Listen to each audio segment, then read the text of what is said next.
Consequently, hindi po pwede magkaroon ng fill in the blanks kasi yun nga po, yung bicameral conference committee report that was ratified had blanks. Therefore, yun dapat mismo ang gagayahin sa final version ng CAP. Okay, so dito po ngayon, hindi na po pasok yung sinabi kong parliamentary immunity like what I discussed in my previous video. Kasi sa parliamentary immunity, up to 6 years imprisonment lang po and for any administrative liability lang po ang immunity ng members of Congress. So in this scenario, see po natin kung mapakita talaga clearly na congressman yung nag-fill in the blanks after the ratification of the bicameral conference committee report, papasok po yan ngayon under Article 171 of the Revised Penal Code. At yung prison mayor po is imprisonment of 6 years and 1 day, pataas up to 12 years po yan. Therefore, hindi na siya covered kasi yung parliamentary immunity is only up to 6 years of imprisonment. So, Danagan Balita News Update.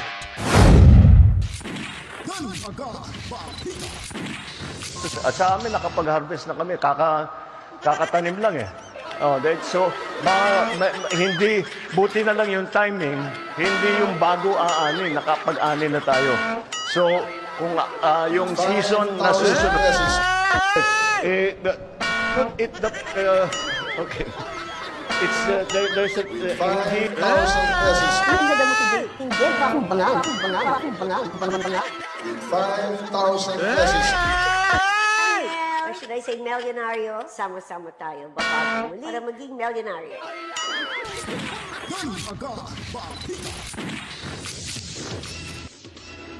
Alright, welcome back na naman ho mga kabalitaan. Heto, nagbabalik na naman ho tayo sa inyong hinihintay ho na palabas dito ho sa Danagan Balita News Update Reaction Video. For sure ho, maraming naghihintay na naman sa ating panibagong reaction. Dahil yung ating reaction ngayon na gagawin patungkol ho sa mga nasa kamera o nino man na kung saan mga kabalitaan ay malamang wala, hindi na ho sakop sa tinatawag nilang parliamentary immunity mga kabalitaan. Itong mga nimal na mga nag-fill in the blanks sa Vice-Cam report na ayun dagdag, hindi buti lang sana kung dagdag bawas. Talagang dinagdagan mga kabalitaan. So yun po ay ating pinaka-main na paksa ho. Pero bago pa ho tayo magsisimula, as usual, huwag kalimutan mag-subscribe na po para ho tayong lahat ay laging updated sa mga kaganapan sa ating lipunan. I-comment nyo po at ating pag-uusapan. Like at i-share nyo na rin at pindutin ang notification bell. Sa mga nanonood pa lang, lagi ko po itong sinasabi sa inyo na sana po ay hindi nyo na po ito puputulin o i-skip yung mga ads na inyong mapapanood sa video natin mga kabalitaan. Dahil yan po ay malaking tulong sa inyong lingkod. Sa hindi pa po nakapag-subscribe, ulitin ko po, meron na ho tayo dyan sa taas na 41,497 subscribers. Sana ho, bago matapos ang taong ito, ay sana makaabot tayo ng 100,000 subscribers. At bago rin po, bago yung halalan, sana lagpas na tayo ng 50,000 subscribers mga kabalitaan at papalakpakan ho natin yung mga 41,497 subscribers na talagang mga matatalino ho yung ating mga subscribers na mga DDS mga kabalitaan. Palakpak ho tayo.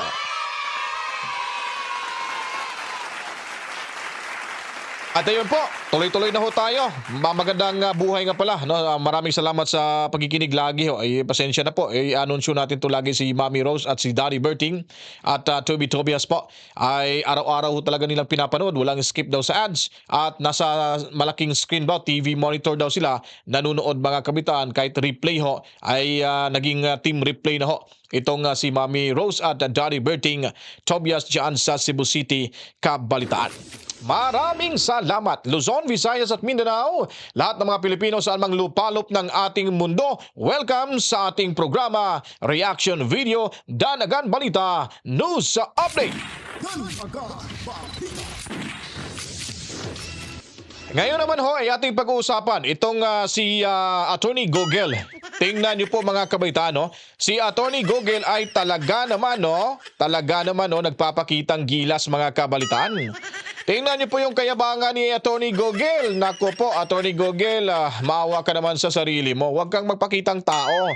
Hiyang-hiya ka na dyan. Nanggigigil na ho yung tao na nasa likuran mo. Kung saan yung malapit na yung halalan ay magpapakita sa publiko. At yun, kunwari ay ginugupitan yung customer ng barbero. Pakitang tao para lang mapicturan. Oy, laglag ka na sa survey, boy Tony Gogel. Wala ka na, hindi ka na makakaupo, wag mo nang sayangin yung pera mo. Yung mga nakatago mong pera, wag mo nang gastahin yan. Kasi para may pang-abogado ka sa darating na mga panahon, mga kabataan. Hahabulin, makakasuhan mo itong si Attorney Gogel, mga kabitan. No? Tingnan niyo po, napakala kwenta, mga kabitan. Kahit hindi ito harap sa camera, makikita niyo po, yung forma pa lang, sobrang mayabang na ho, mga kabitan. Akala mo sinong matalinong hinampak. Kahit nakasuot ng barong o naka-Amerikana po, ay yung suot lang ang kagalang-galang. Pero itong kapag mumukha nito, walang kagalang-galang, napaka-demonyo yung mukha nito, mga kabalitaan. Napaka-bastoso. At parang laki na yata ng laki na yata parang lumubo na yata yung bulsa nito Lumubo na, mga kabitan, dahil nga siyempre araw-araw, buwan-buwan may sweldo ho. Siyempre lalaki talaga yung bulsa. Lulubo talaga kasi buwan-buwan may sweldo yan sila diyan. Ay nako, Attorney Gogel, napaka-plastic mo talaga. Pakitang tao ka pa rin, ano? Kahit hindi naman bagay, kunyari lang nagugupit, pero wala lang, pang Facebook lang yung forma na yan, mga kabalitaan. Anyway, procedo tayo. Ito po, alam niyo po ba kung sino-sino tong mga animal na to, mga kabalitaan? Yan po ay mga pumirma ho sa Vice Cam report. Kasi parang hindi yata klaro ho dyan. Baba ko kaya ito kunti. Okay, hindi klaro, no? Okay, basta. Yun, makikita nyo, babasahin, meron naman akong papel ho dito. Ipapakilala ko lang po ang mga nagpumipirma. No, marami ho nag-request sa atin. Sabi sa akin na, Sir Dan, Kuya Dan, Boss Dan, pwede mo bang mabanggit kung sino-sino yung mga lumagda dyan sa Vice Cam report? Ito yung tinatawag ng Vicam scandal, mga kabaitan. Dami no, may Vice Cam at Vice scandal na naman ho. Nako. Alright. So, isa-isahin ho natin to kasi mamaya pag-usapan natin sino-sino yung mga makukulong dito, mga kabalitaan. Ang lumagda, isa na ho dito si Grace po. At sinundan ho ni Zaldico, then Cynthia Villar, itong si Inday Toko, itong si Stella Luz, may Luz palang pangalan nito, Luz talaga tong babaeng to, no? Si Stella Luz Kimbo, isulat nyo na po yan, ulitin ko po, Grace Pop, lumagda ho sa Vicam scandal ho, sa Vice Cam. Itong si Zaldico, dyan sa Bicol, tanggalin, huwag nyo na iboto yan Pinapahiya lang kayo nitong si Zaldico. Itong si Cynthia Villar, itong si Stella Kimbo, itong si Dong Gonzales, tandaan nyo po yun kung sino nakakakilala ho nito. Ito po muna ang babanggitin natin yung mga lumagda ho. Okay, itong si Gatchalian, mga kabalitaan, yung kapatid niya ho, nasa DSWD na wala ring kwenta, napakawalang kwenta ho. Pinaiyak ko niya dito si Congressman Olaso. Yung pumasaho ng batas, yung pinuhay yung death penalty na kung sino yung malalaman ay i-firing squad ho. Gusto niya mangyari dyan sa Luneta. Sana masampulan tong mga hinampak na to. At itong si Bonjing, itong si Bonjing Suarez, JG Suarez, mga kabalitaan, pumirma din ito. Itong si Dalipe, hindi ko naman masyado naririnig to si Dalipe na kumakalaban sa mga Duterte. Pero pumirma ho dito si Dalipe.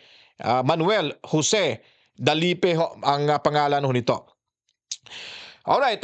Then si Senador ito ba? Si Joel Villanueva, mga kabalitaan.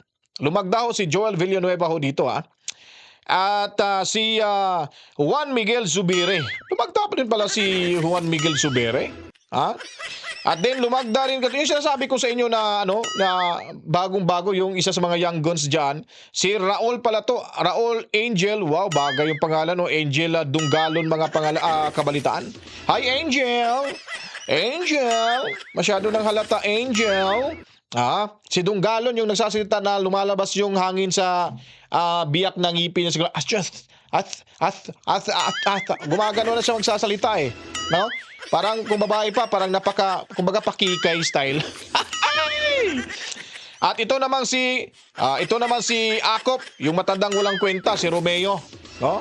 Kala mo sino magaling na general eh. Miyembro pala, may ano pala to, kasangkutan sa Kuratong Baliling.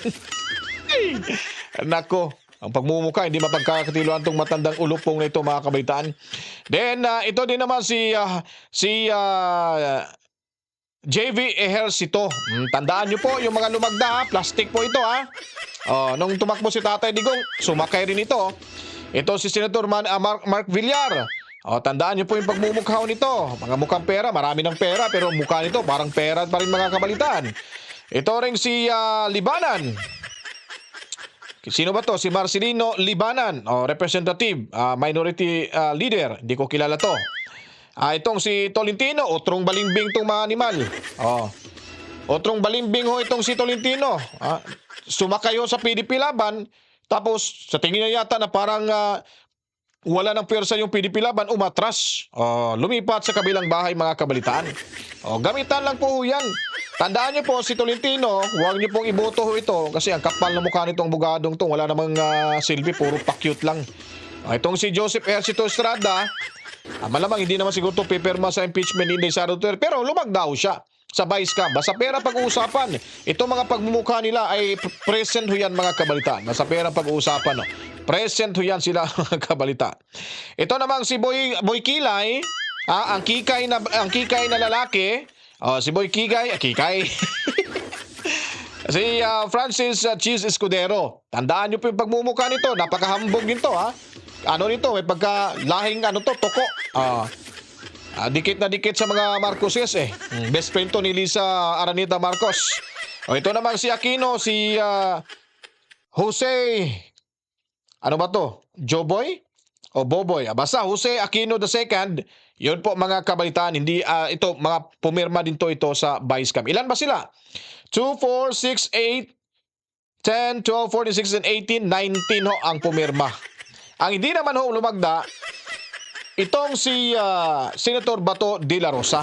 Ito may prinsipyo to, hindi natatakpan sa pera to, hindi nabubusalan. Sinundan ito ni Pia Cayetano. At itong si Senator Christopher Bongo, Senator Loren Ligarda, si Representative Neptali Gonzales. Meron ba? Parang pumirma yata si Gonzales eh. Hindi. Parang walang perma si Gonzales, no? Ito namang natakpan, hindi ko makita yung isa eh. Yung say nothing, hear nothing. Ito pala yung mga pangalan. And then si Senator Riza Hontiveros. Hindi ko lumagda, mga kabalitaan, na si Girl 6 Education, mga kabalitaan.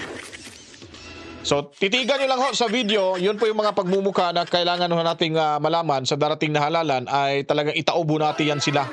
Ay, pangtaubo natin yan sila kasi nakakadala ho yan ng kabwisitan sa ating ekonomiya, mga kabalitaan. Lalo na ho yan si Tamba dyan, mga kabitan, at saka si Zaldico, si Grace po na mukhang pera din. Villanueva, ganun din. Sa Senado, Villar, ganun din. Magkapatid na Estrada, Ejercito. Tandaan niyo po yan, mga kabaitan. Mig Zubere. Basta pera lang. Basta pera pag-usapan. Balimbing talaga, mga kabalitan. Yun po pinakamalaking problema. At hindi yun nila nalalaman na matapos lumabas itong problema sa vice cam na in-expose nitong si Congressman Isidro Ungab, ang nangyari ho ay napag-alaman ng lahat ng sambayanang Pilipino na ang House of Representatives budget at tumaas ho ng 17.3 billion dahil sa bycam scandal. Hindi, ayaw ko. Parang hindi maganda pakinggan eh. Bycam scandal. Bycam na lang para sigurado ho. Talagang ini-scam mo yung pera ng taong bayan. So, ganun ho nangyari, mga kabalitaan. Mantakin nyo po. Grabe, ang tindi talaga ng kailang mga kalukuhan, ano? So, ngayon, pag-uusapan natin itong vice cam 2025 budget ng House of Representatives kung saan ay tumaas ng 17.3 billion. Biglang, parang, ito yung sinasabi natin na secretly deliberated. during sa BICAM ng 2025 budget, mga kabalitaan. So, ibig sabihin isa ho itong garapalang pambababoy sa budget process sa ating bansa. At kitang-kita naman na ito'y pambababoy talaga. Pangguguyo sa bayan ni Juan at kay Juan de la Cruz. Sa House Bill 1800, mga kabalitaan, na ipinasaho ng House of Representatives, malinaw na ang pinasa nilang budget para ito sa kanila ay tumataginting lamang ng 16.3 billion pesos, mga kabalitaan. Nang ito, mga kabalitaan, ay tinalakay na dyan sa Senate Committee on Finance noong, kung matatandaan, kung hindi tayo nagkakamali, Nobyembre 5, taong 2024, mga kabalitaan.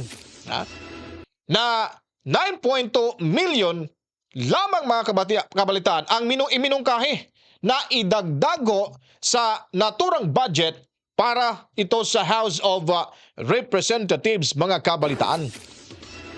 So, ibig sabihin, malinaw sa Senate Journal ng passage ng national budget na walang ibang amendment sa budget, mga kabalitaan, ng House of Representatives. Klaro So, malinaw. So, ngayon, nang nagkaroon ng bicameral conference committee meeting, kung matatandaan pa rin natin, ito ay noong Disyembre 10 or 11 ba yun, mga kabalitaan? Last year, 2024, minungkahi ng BICAM Committee na taasan ng 17.3 billion pesos, kabalitaan. Grabe! Tumaas 17.3 billion pesos. Kaya, ang budget ng House of Representatives ay tumataginting ng 33.6 billion pesos na mula sa original na meron lamang na 16.3 billion pesos, mga kabalitaan. Dito nagsimula ang mga maraming katanungan ng taong bayan, mga kabalitaan. Minagic ba nila? O paano nangyari ito? Ba't nagkakaganon? Ano bang ibig sabihin nun? Sino ba dapat ang tukuyin dito? So yun ang malaking katanungan, mga kabalitaan. Ang layunin, mga kabalitaan, lamang ng bicameral conference committee meeting ay i-reconcile mula sa Senado and then dito sa Kongreso. Ipagbuklod nila yan. Titignan kung sino yung anong tanggalin, anong idagdag, anong tapyasan, at kung ano-ano pa po. Na ito ay ma-reconcile mismo sa Senate. Tama, sinabi ko sa Senate at saka dito sa Kamara version, mga kabalitaan, o sa House version, mga kabalitaan. So una, ang House version ng House Representatives budget ay meron lamang 16.3 billion pesos. So doon nakatutok lahat para sa House of Representatives. 16.3 billion pesos. Sabi ko nga sa inyo noong nakarang vlog natin na parang yung pera ni Juan de la Cruz ay ibinahay lahat sa mayabang kapulungan. So ang Senate version po ay tumaas lang ng 9.2 million pesos. Malinaw mga kabalitaan, na may tumataas talaga dito. So ang tanong paano nauwi ang reconciliation ng dalawang figures na umabot sa 17.3 billion na increase yung pagtaaso. Parang sobra pa sa mga Bombay. Kasi sa kanila dito parang 50% yung increase . Buti pa yung mga Bombay 15 to 20% yung tubo ng kanilang pagpapautang ng pera, mga kabalitaan. At meron pa po, nung nabuking na itong sa pamamagitan ni Kong Ungab, Hindi lang ito fill in the blanks mga kabalitaan.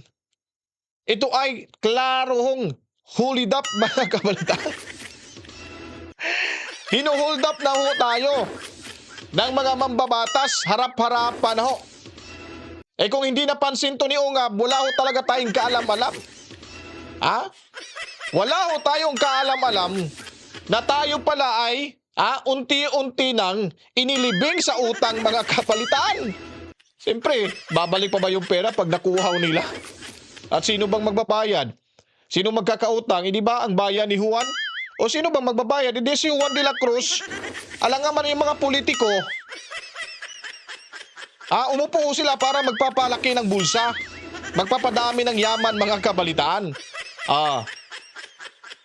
Ang problema pa dyan, hindi ho gumawa ng paraan at hindi binusisi ho ng Malacanang na meron na palang malaking gusot at ito ay ibinunyag mismo sa kanyang kapatid na si Senator Amy Marcos mga kabalitaan.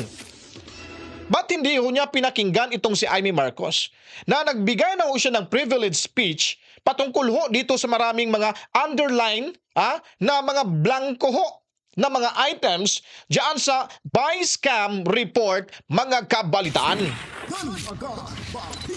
Yun ang mga dahilan, isa sa mga dahilan na hindi ho siya lumagdaho dito. Ang tanong din kung bakit pa naman nilagdaan ni Bongbong Marcos yung yung enrolled bill na tinatawag na General Appropriations Act 2025. Tapos, nung inilabas so itong problema, naku po, agad-agad sumagot na malaking kasinungalingan. Fake news. They are liars mga kabalitaan. Mantakin niyo po. Ito rin naman si Boy Gulayat. Itong si Ortega, si Boy Balbon.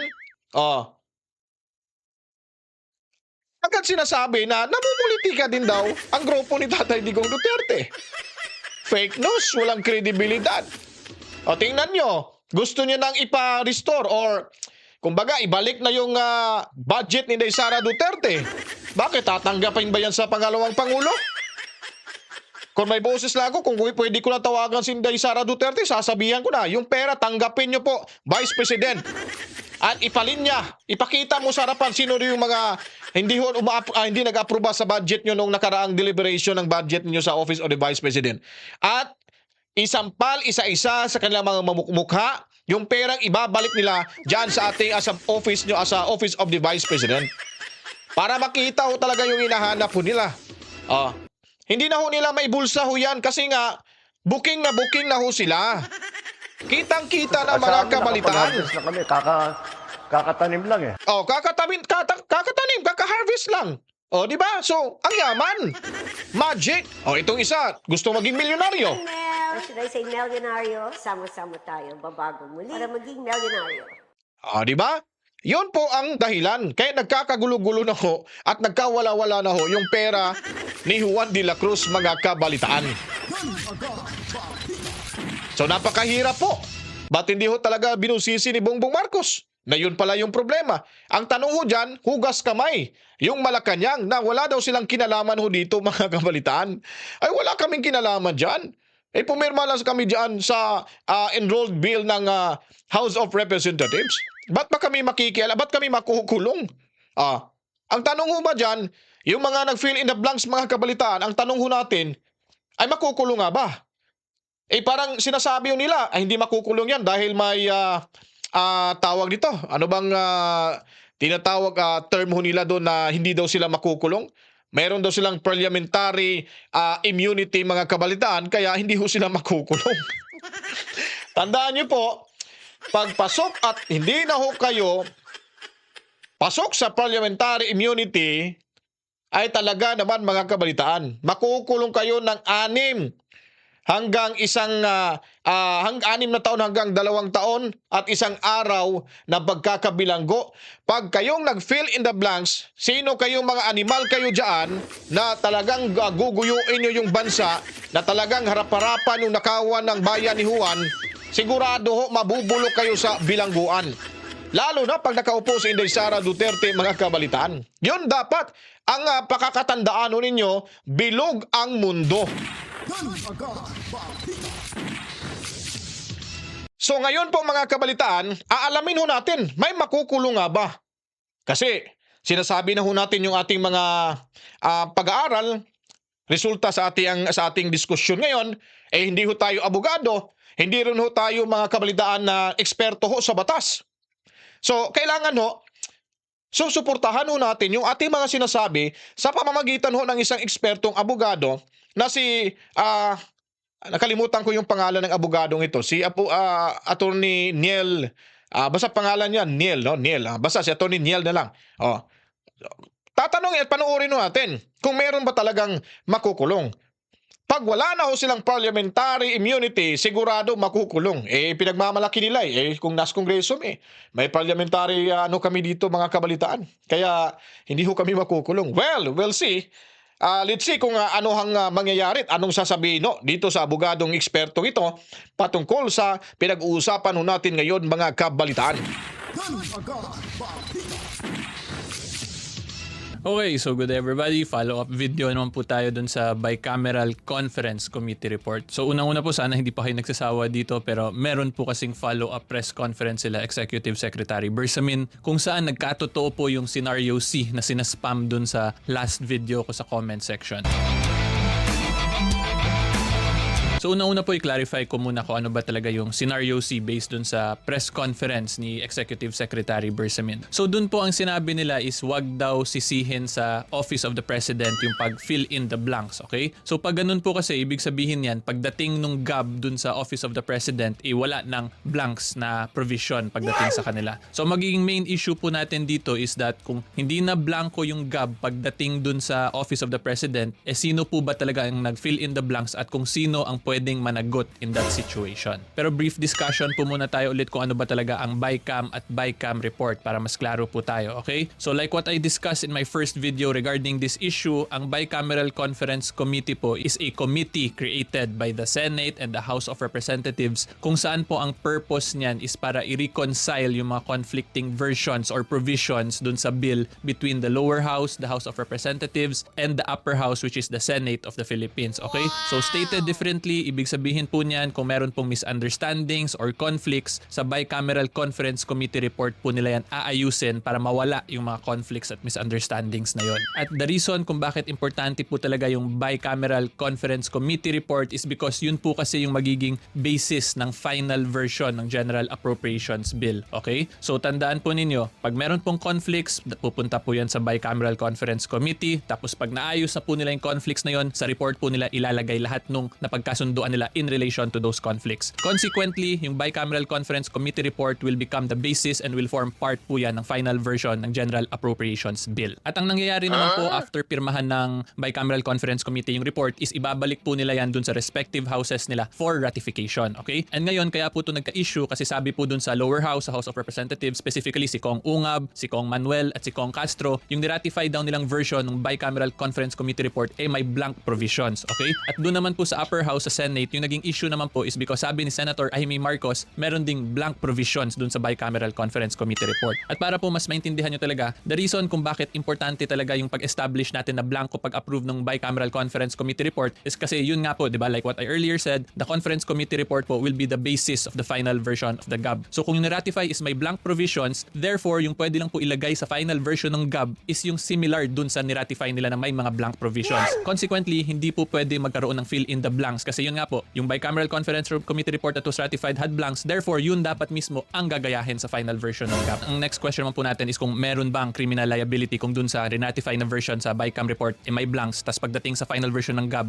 fill in the blanks na. Okay, so dito po ngayon hindi na po pasok yung sinabi kong parliamentary immunity like what I discussed in my previous video. Kasi sa parliamentary immunity, up to 6 years imprisonment lang po and for any administrative liability lang po ang immunity ng members of Congress. So in this scenario C po natin, kung mapakita talaga clearly na congressman yung nag-fill in the blanks after the ratification of the Bicameral Conference Committee report, papasok po yan ngayon under Article 171 of the Revised Penal Code. At ang nakalagay po dyan is yung penalty po niyan is prison mayor and fine. At yung prison mayor po is imprisonment of 6 years and 1 day pataas up to 12 years po yan. Therefore, hindi na siya covered kasi yung parliamentary immunity is only up to 6 years of imprisonment lang po. So dito again, ulitin ko, once clearly mapakita po na congressman yung nag-fill in the blanks, yung congressman na yon posible pong magkaroon ng liability. Okay, so Article 171 po yan ng revised penal code. At kung let's say naman staff lang ng congressman yung nag-fill in the blanks or a private person, ang papasok naman po dyan is Article 170 of the revised penal code. Magkaiba lang po yan kasi sa 171 nakaspecify po dyan na public officers or public employees yung liable under 171 kung saan po may prison mayor na penalty. And ngayon yung next question naman po natin, kung ganun po yung nangyari pala sa side ng Congress yung may lapses, ano yung magiging status or ano yung pwedeng mangyari dun sa General Appropriations Act? Is it still going to be valid or will it be or can it be considered as unconstitutional? So in this scenario po, pwede pa rin po i-argue na unconstitutional yung General Appropriations Act because there were lapses po in the lawmaking procedure as provided by the Constitution natin. Although dito po kasi ang nagka-issue na isa BICAM report, hindi na po directly dun sa constitutional provisions on lawmaking process. However, like what I also discussed in my previous video, yung Bicameral Conference Committee po kasi is a creation of the internal rules of the House which is also a constitutional provision. Therefore, meron pa rin pong constitutional violation because of that lapse dun sa pag hindi nila sasunod sa sarili nilang internal procedure with regards to the Bicameral Conference Committee report. So consequently po, pwede pa rin ma-declare as unconstitutional yung General Appropriations Act. Okay, so hopefully this will be the final follow-up video natin regarding this issue. Pero anyway guys, if you like legal educational videos, current events, So, klaro ho na talagang matatamaan ho sila. Ha? Hindi na ho pala swak sa parliamentary immunity na hanggang 6 years lang po makukulong itong mga hinampak na to. Malamang hindi natin masasabi yan na private citizen or baka kamag-anak o kamag-anak.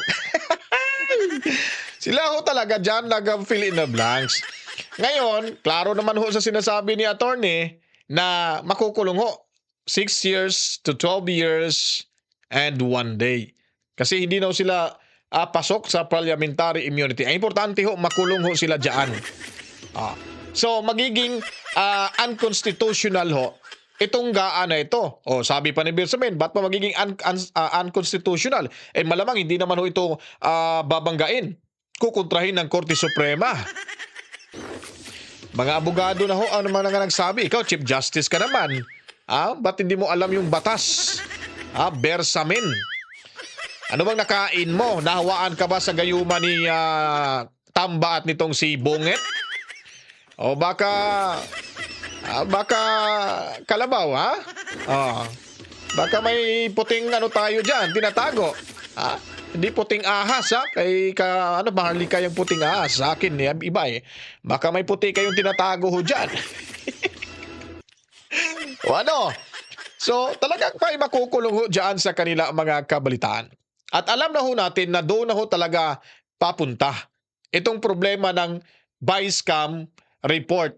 At talagang mapapahiya talaga itong si sino ba yun? Si Ortega? Si Boy, ano ba yun? Boy Balingit ba yun? Nasabi na ay fake news daw? Lamunin mo yung fake news nyo na sinasabi na pamumuliti ka lang, Boy Balingit. Itong si Boy Balbon Ortega, mga kabalitaan, napakayabang nitong hinampak na to, mga kabalitaan. O ano? Sinong mananaigo dito? Kung argumento yung pag-usapan, wala kayo sa argumento. Kasi siguradong kayong namumuliti ka, kampihan kayo dyan eh. Baka mabawasan yung natanggap. Mabawasan yung suporta, mga kabalitaan. Hindi ano-ano ba sa suportang mabawasan? Di ba, hiyang-hiya kayo? Si Tamba, ba't hindi nagsasalita? Ba't yung isang tukong babae dyan, hindi nagsasalita? Tinatakasan pa yung mga media. Di ba? Ang gagara pa ng sasakyan, mga alahas. Pero, kung titignan mo yan sa suot na sinusuot niya, talagang maganda ho siya tignan. Pero pag nakahubad, siguro yan, kung titignan mo, ewan ko lang. Anong magiging itsura ng babaeng yun? Kasi talagang hilas talaga yung babaeng yun eh. Grabe rin makabanat ni Sara Duterte, mga kabalitaan. Diba? Pahiya ngayon, si Inday Toko. Dalawa palang tuko diyan sa nasa ngayon yung isa hindi pa naman opisyal sa gobyerno. Di po ba, mga kabalitaan? So, ano sasabihin sa mga bangag diyan, bangag vloggers? Ipagmalaki nyo nga yung sinasabi niyo na fake news. Sige nga. Ulit-ulitin nyo nga. May batas ba? May nakasaad sa batas bang ganyong fake news? Fake news tapos may ebidensya? Ano bang mga utak na meron kayo? Pag sinasabi ng fake news, gaya sa inyo dyan, gaya ni Mema, kuno-kuno, nagsasalita, pero walang ebidensyang pinapakita, gawa-gawa ho, yun po ang fake news. Yung sinabi ni Kung Ungab at ni Tatay Diggs, na ganito ang nangyari, talagang 1, 2, 3 ho tayo ng mga opisyalis, fake news ba? May mga dokumentong ipinapalabas O, di ba? O ngayon, galit pa yung kamera. May dalawang pamantalaan na humingi ng kopya, na nakuhang kopya ng ni Asher sa UNTV. Hindi daw nila pagbibigyan. Kahit nagpadala na ng liham, official letter address sa office of the House of Speaker, ay hindi inayawan. Ayaw daw ni Martin Romualdez magbigay. Ba't inayawan? Public documents yan. Talaga bagang may tinatago o wala? Dapat, for the sake of transparency, gusto nyo kaya maglingkod sa bayan para sa taong bayan, ba't hindi nyo harapin yung problema ngayon? Ba't din nyo ibalandra sa publiko kung ano talagang katotohanan? O ngayon, sasabihin nyo, fake news. Wala nga kayong ebidensya pinapakita Yung hinihingi na tong bayan, hindi nyo nga may papakita. Kayo yung fake news. Kasi may tinatago kayo dyan, mga kabalitaan. Anyways, matsalam mo sa lahat sa mga nanonood. Mabuhay ho tayo lahat, OFW, mga bagong bayani ng ating bansa, sa lahat ng mga Pilipino sa amang lupalop ng ating mundo. Matsalam ho sa inyong panonood at pag-subscribe sa ating munting bahay, mga kabalitaan. Sa hindi pa po nakapag-subscribe, ayun po sa taas, makikita nyo po. Ayun yun. Makikita nyo, yun sa taas. Tumaas na ho tayo, naging 41,503 na po subscribers. So, subscribe na ho kayo. Dahil yung programa ito ay very objective ho tayo rito. Wala ho tayong pinapalabas ng mga fake news. Ang importante ay maituwid natin mga kamalian, yung mga baluktot na paniwala sa mga bangag vloggers na binabayaran ho nila mga kabalitaan. 5,000 pesos. Yon, marami ho silang 5,000 pesos sa kamera, mga kabalitaan. Lalo na itong sobrang gustong magpaka-milyonarya. Or should I say milyonaryo? Sama-sama tayo, babago muli para maging milyonaryo. Di ba? Gustong maging milyonaryo, kaya araw-araw may panalo sa loto, mga kabalitaan. Ito ring isa. Anong masasabi nyo? Okay. It's, there's a, hindi... Napalunok ako sa laway ko nung narinig ko yung da. Ayun po, mga komentan, matsala mo sa inyo lahat. Kita-kits tayo sa susunod na mga oras. Magbabalik ko tayo sa ating next i-upload na video. At tambay lamang ko kayo. Invite nyo po yung mga kabarkada nyo, friends nyo, na mag-subscribe na po. At lahat ng mga INC members dyan, sana matulungan nyo tayong makakuha ng 100,000 before matapos ang taon. At magkaroon tayo ng 50,000 before maghalalan, mga kabalitaan. Tulungan niyo po ako para mas mapalawak pa, mapapalawak yung ating mga impormasyon na ihatid doon natin dito sa ating munting bahay reaction video ng Danagan Balita News Update. Sa muli, ako'y magpapaalam na rin. To God be the glory, Mama! Chip Chip! Peace out! Sa amin, nakapag-harvest na kami. Kakatanim lang so, hindi, buti na lang yung timing.